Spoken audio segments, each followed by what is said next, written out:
Histoire d'en dire plus.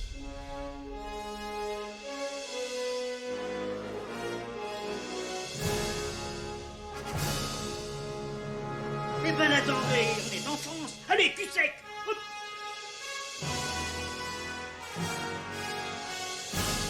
Personne ne veut le croire et pourtant c'est vrai, ils existent, ils sont là, Tarnatata.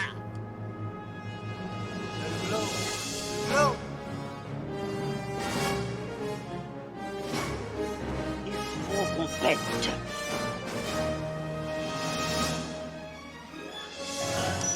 Voyons, le circuit branché, convecteur temporel temporisé. Bonjour, bienvenue sur Histoire d'en dire plus. Aujourd'hui, on aborde un film d'un réalisateur que j'adore, John Carpenter. J'ai nommé New York 1997, Escape from New York en anglais. C'est parti mon kiki.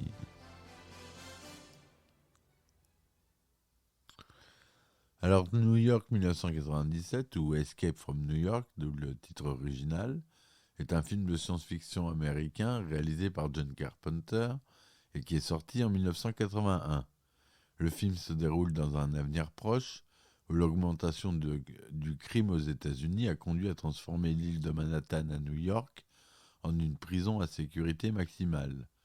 Le légendaire fugitif et ancien soldat Snake Plissken, incarné par le cher Kurt Russell, a 24 heures pour trouver le président des États-Unis, Donald Pleasence, qui a été capturé par les détenus après le crash d'Air Force One sur l'île à la suite d'un attentat.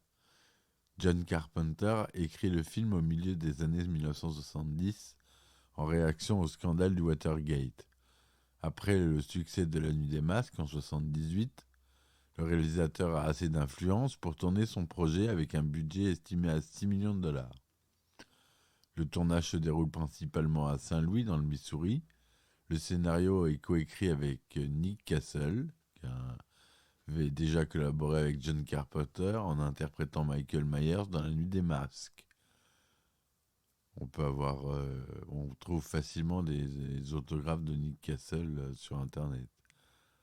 New York 1997 sort en France en juin 81 et aux États-Unis en juillet 81. Bien accueilli par la critique, le film est un succès commercial récoltant plus de 25 millions de dollars au box-office. Il est nommé dans 4 catégories aux Saturn Awards 82, dont celle du meilleur film de science-fiction et de la meilleure réalisation. Le long-métrage est devenu au fil du temps un film culte, notamment grâce au personnage de l'anti-héros Snake Plissken. John Carpenter écrit et réalise une suite, Los Angeles 2013, en 1996, dans laquelle Kurt Russell reprend son rôle 16 ans après. Le film est pas mal, mais il vaut pas New York 97, qui reste culte. Donc l'intrigue. Alors que le président des États-Unis, John Harker, se rend à une importante conférence internationale, son avion, Air Force One, est détourné par des terroristes.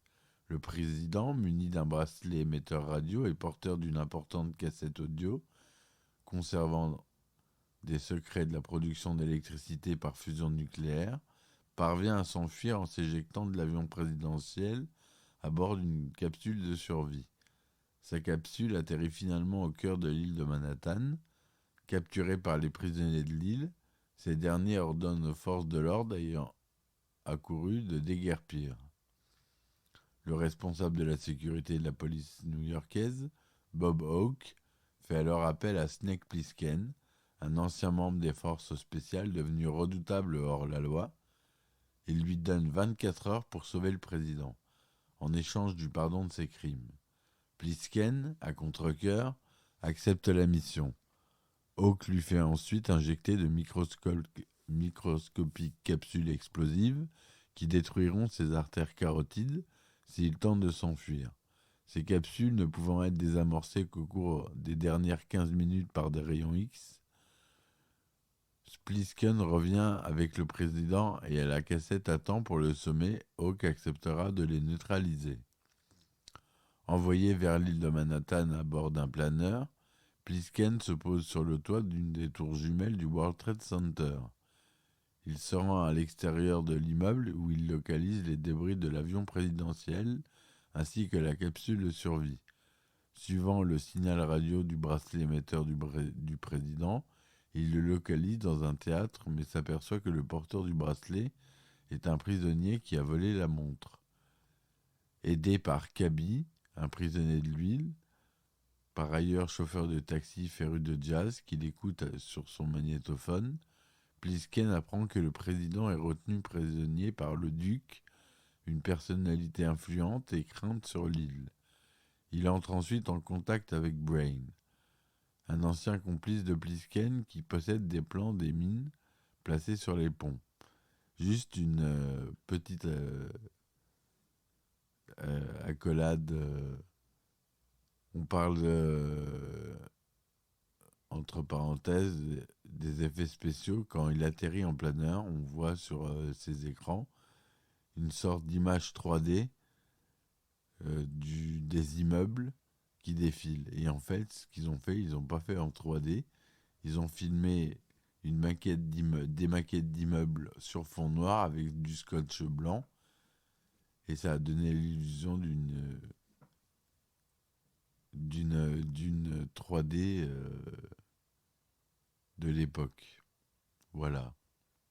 Donc, il entre ensuite en contact avec Brain, un ancien complice de Plisken, qui possède un plan des mines placé sur les ponts. Plisken force Brain et sa petite amie Maggie à le conduire au repère du duc à Grand Central Station. Après avoir tenté de libérer le président, Plisken est capturé par les hommes de main du duc. Il est ensuite forcé de se battre sur un ring avec le champion de l'île et remporte le combat de justesse. Pendant ce temps, Brain et Maggie trouvent une astuce pour libérer le président, tuant les gardes qui le surveillaient. Informé, le duc ordonne à son gang de pourchasser les intrus. Dans la confusion, Plisken en profite pour s'enfuir et active un récepteur caché dans un bracelet que Hawk lui avait donné. Il parvient à trouver le trio, bientôt accompagné de Cabby qui se trouve en possession de la cassette audio du président, après avoir l'échangé avec l'un des sbires du duc. Le petit groupe, en premier lieu, tente de rejoindre le planeur de Plisken, resté au sommet du World Trade Center, mais n'arrive pas assez tôt pour embarquer, pris de court par les hommes du duc qui font tomber l'appareil du gratte-ciel. Les fugitifs se dirigent alors vers le pont de Queensboro, protégé par les mines, poursuivis par les hommes du duc. Au cours de leur fuite, alors que Snake consulte le décompte sur son bracelet et n'entend pas une des directions indiquées par Brain, le taxi dans lequel il voyage saute sur une mine, tuant Cabby sur le coup et obligeant les survivants à s'enfuir à pied. Brain est ensuite tué par une mine, mais suivi par Maggie qui refuse de le quitter et meurt en essayant de tuer le duc en lui tirant dessus alors que ce dernier arrive en voiture. Malgré tout, le président et Plisken parviennent à atteindre le mur de l'enceinte de l'île prison où les gardes leur font descendre une échelle de corde pour les évacuer. Cependant, le duc accourt et freine l'ascension du Snake en se battant avec lui, mais le président, qui a réussi à atteindre le sommet du mur, abat son ancien tortionnaire d'une rafale de mitraillettes. Plisken le rejoint et sauve sa peau, Hawk acceptant de faire neutraliser les explosifs contenus dans son corps.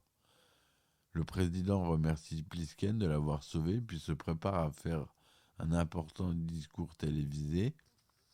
Quand Plisken lui demande comment il se sent alors que plusieurs personnes ont été tuées pour le sauver, le chef d'État ne manifeste pas la moindre empathie. Plisken, écœuré, intervertit les bandes de la cassette et substitue celles des secrets nucléaires qu'il a récupérées durant sa mission avec celles de musique de jazz de Cabby, ce qui cause un désastre et une autre grande surprise pour le président lors de son allocution quand il fait écouter la bande à ses interlocuteurs. Après avoir obtenu la grâce de ses anciens crimes, Plisken quitte les lieux, détruisant la cassette contenant les secrets nucléaires. Voilà pour l'histoire de ce fameux film culte. Scénario béton. Tout est béton. Aux effets visuels, il faut savoir qu'on a James Cameron qui a travaillé dessus. Ni plus ni moins. On a Dean Cuddeley à la direction photo. Larry Franco en tant qu'assistant réal. C'est une production AFCO Embassy Pictures International Film Investor, Goldcrest Film International et Major Studio Partners. Le budget était de 6 millions de dollars. Ça a été tourné en Métrocolor 35 mm, 2/35e son Dolby Stereo. La durée est de 99 minutes.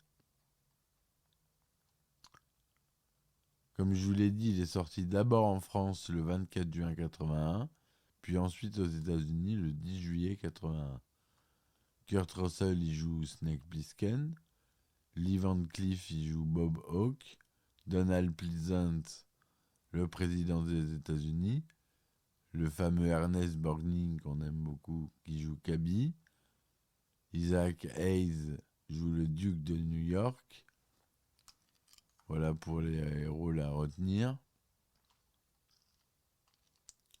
John Carpenter écrit le scénario de New York 1997 en 1976 dans la foulée du scandale du Watergate. Aucun studio n'en voulait parce que selon lui, il était trop violent, trop effrayant, trop bizarre. John Carpenter a également été inspiré par le film Un justicier dans la ville, qui était très populaire à l'époque. Il n'était pas d'accord avec la philosophie de ce film, mais il a beaucoup aimé la façon dont il transmet la sensation de New York, une sorte de jungle, et voulait faire un film de science-fiction dans ce sens. La transformation de la ville de New York en gigantesque prison n'est pas sans rappeler, 6 ans avant la sortie du film, l'évacuation de la capitale du Cambodge, Phnom Penh, et sa transformation en une prison d'État par les Khmers rouges dans ce qui reste de Phnom Penh, surnommé S21. Ce centre de détention vit passer entre 75 et 79 plus de 20 000 détenus, dont 7 seulement survécurent. Les personnages Cronenberg et Romero sont des hommages aux réalisateurs David Cronenberg et George Romero. À sa sortie, le film fait également écho à la crise des otages américains en Iran. AFCO Embassy Pictures, la société de production qui finance le film, préférait les acteurs Charles Bronson et Tommy Lee Jones pour incarner le rôle de Snake Plissken. Carpenter refusa Bronson pour le rôle parce qu'il était trop vieux et qu'il était inquiet de perdre le contrôle du tournage. D'autres acteurs comme Jeff Bridges, Christopherson ou encore Nick Nolte furent sollicités pour le rôle. Mais Carpenter insista pour que Kurt Russell, avec lequel il avait travaillé sur le roman d'Elvis, interprète Plisken. Ce dernier venait essayer de venir à bout de son image légère due aux comédies Disney qu'il avait tournées auparavant. Alors que les studios ont émis le nom de Kirk Douglas, Burt Lancaster ou encore William Holden, John Carpenter choisit Lee Van Cleef car il est fan des films de Sergio Leone. D'abord réticent après lecture du scénario, Ernest Borgnine accepte le rôle du chauffeur de taxi au souhait de John Carpenter. Borgnine est par ailleurs le seul acteur du casting à être lauréat d'un Oscar. Bah oui, hein. La voix off en début du film est assurée dans la version originale par l'actrice Jamie Lee Curtis, qui avait précédemment tourné sous la direction de Carpenter dans La Nuit des Masques en 1978 et dans Fog en 1980. Dans le tournage, c'est dans la ville de Saint-Louis, dans le centre, avait été victime d'un grand incendie dans les années 70 qu'a été tourné le film. Le tournage a commencé en août 80 pour finir en novembre. Certaines scènes ont été tournées en Californie, à l'Art Center College of Design de Pasadena, à la California Institute of Art de Valencia, l'Université de Californie du Sud de Los Angeles. Quelques scènes ont été réellement tournées à New York. Pour les scènes de vol de Air Force One, une maquette en résine de l'avion a été réalisée. Les morceaux de la carcasse, visibles dans la scène post-crash, sont 3 sections de coupe provenant d'un ancien appareil racheté dans une décharge de Tucson dans l'Arizona. Durant le tournage, Lee Van Cleef souffrait d'une grave blessure au genou suite à une chute de cheval. Aussi, il joua quelques scènes de déplacement en boitant un peu, et ce, sous le regard attentif de son épouse et de l'équipe. Selon les plans filmés, Kurt Russell portait un bandeau fermé pour les gros plans et un peu percé pour bien voir pour les plans larges. La séquence de la bagarre entre Snake et le colosse fut très éprouvant pour Kurt Russell, mais aussi pour ses doublures. En effet, bien qu'il retint ses coups, le catcheur Ox Baker ne pouvait s'empêcher de causer des bleus à ses adversaires. Par ailleurs, Debra Hill a affirmé que la violence de cette scène a nécessité une sécurité vitale. Aussi, lorsque Snake achève son adversaire en le frappant à la nuque avec une batte, Baker fut protégé par une discrète plaque de bois insérée derrière sa tête. Les projections.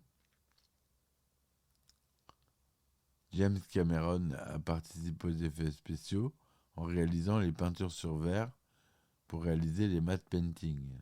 Les matte paintings, c'est ce qui permet de faire des extensions de décor, qui permet de tourner juste une portion du décor et de l'étendre avec l'aide d'une peinture. À l'époque, c'était des peintures à la main, comme pour Star Wars. Et après, c'est devenu des peintures numériques et ça s'appelle des matte paintings. Voilà. La scène d'introduction coupée. À l'origine, le film devrait s'ouvrir par sur une scène de braquage de banque qui tourne mal et qui conduit à l'arrestation de Plisken par la police. Cette scène fut longtemps considérée comme perdue jusqu'à ce qu'elle soit retrouvée sur une copie de travail du film entreposée dans une ancienne mine de sel reconvertie en lieu de stockage vers Hutchinson, au Kansas. John Carpenter n'a pas intérêt à intégrer cette scène coupée au montage, après avoir constaté lors de la projection test qu'elle introduisait de la confusion et était inutile pour la mise en place du récit. Dans le commentaire audio du film, le réalisateur explique que celle-ci ralentit l'intrigue. New York 97 reçoit un accueil critique globalement positif. Sur Rotten Tomatoes, 86% d'avis favorables sur 64 critiques, mettant en scène une métropole futuriste à l'atmosphère crasseuse. Le film est un divertissement fouillis d'action et d'étranges bizarreries. Sur Metacritic, le film obtient 76% sur 12 critiques, avis généralement favorables. Pour Vincent Canby du New York Times, le film est l'un des meilleurs films de fuite et d'évasion de la saison. Pour le critique de Newsweek, le réalisateur John Carpenter a fait un travail propre, mais se contente de trop peu. Cependant, il utilise bien Russell. Richard Corliss du Time indique que le réalisateur avec ce film offre au cinéphile une occasion rare pour échapper à la torpeur de l'air conditionné. Cette excursion vaut la peine. Tourné avec un budget de 6 millions de dollars, New York 1997 a rapporté un total de 25,2 millions de dollars de recettes aux États-Unis, devenant la 31e meilleure recette au box-office de l'année 1981. Le succès commercial américain s'étend en France, où le film franchit le cap du million d'entrées, 1,27, permettant à John Carpenter d'obtenir son meilleur score sur le territoire français.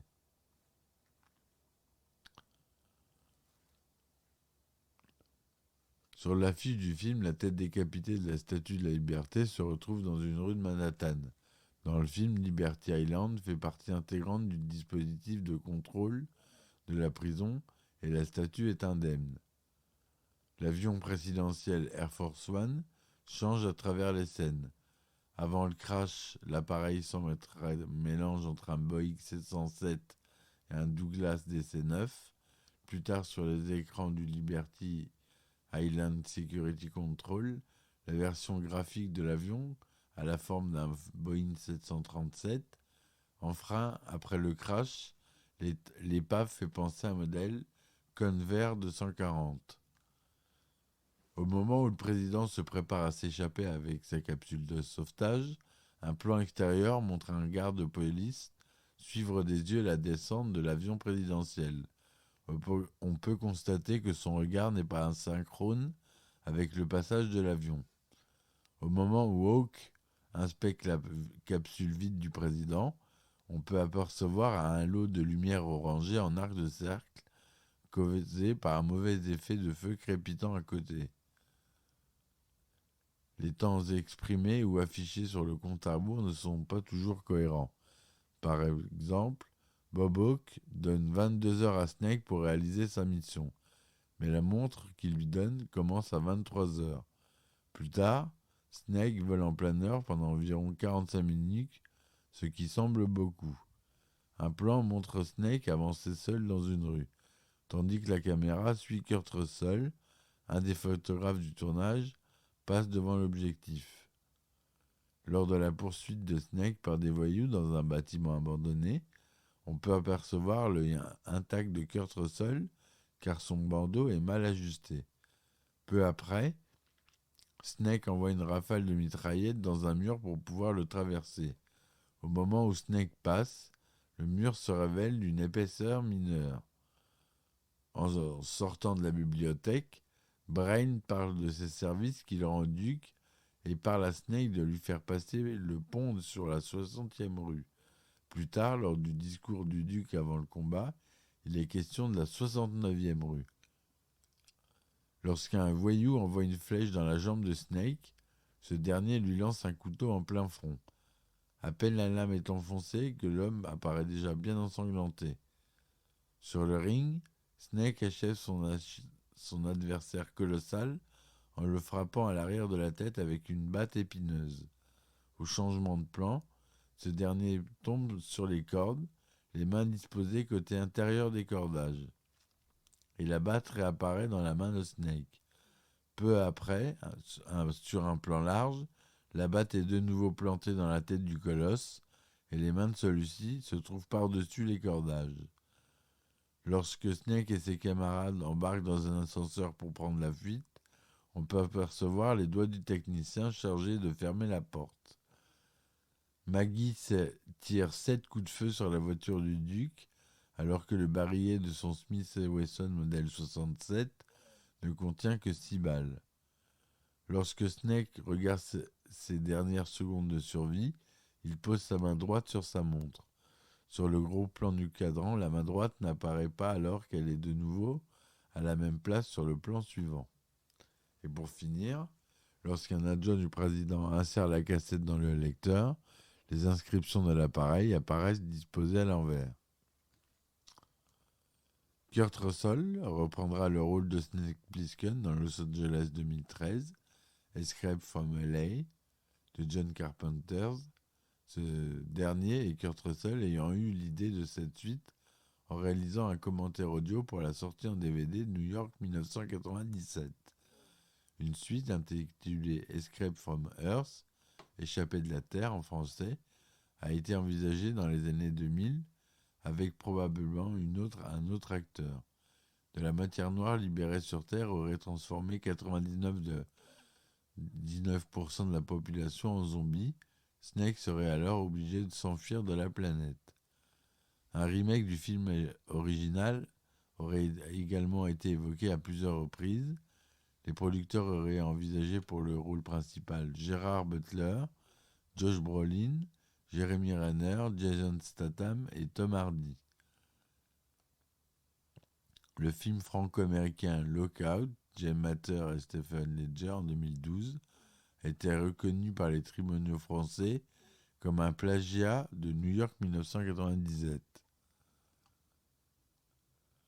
Dans la série de jeux vidéo Metal Gear, le personnage de Solid Snake est un hommage au film.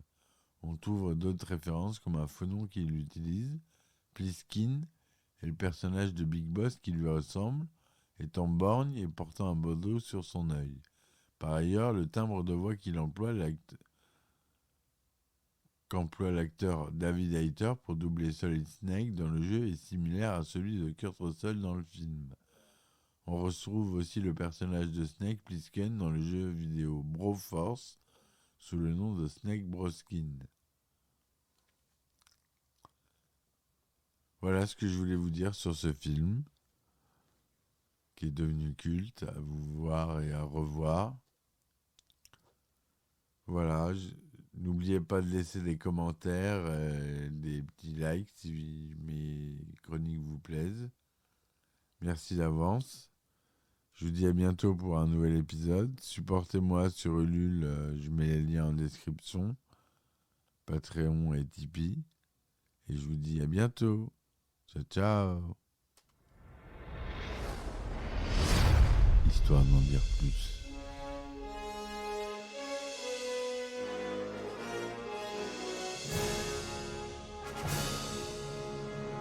Eh ben attendez, on est en France. Allez, cul sec.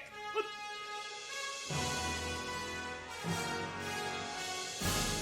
Personne ne veut le croire et pourtant c'est vrai, ils existent, ils sont là, Tarnatata.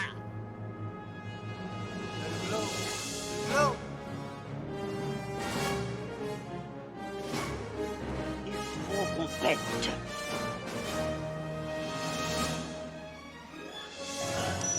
Voyons, le circuit branché, convecteur temporel temporisé,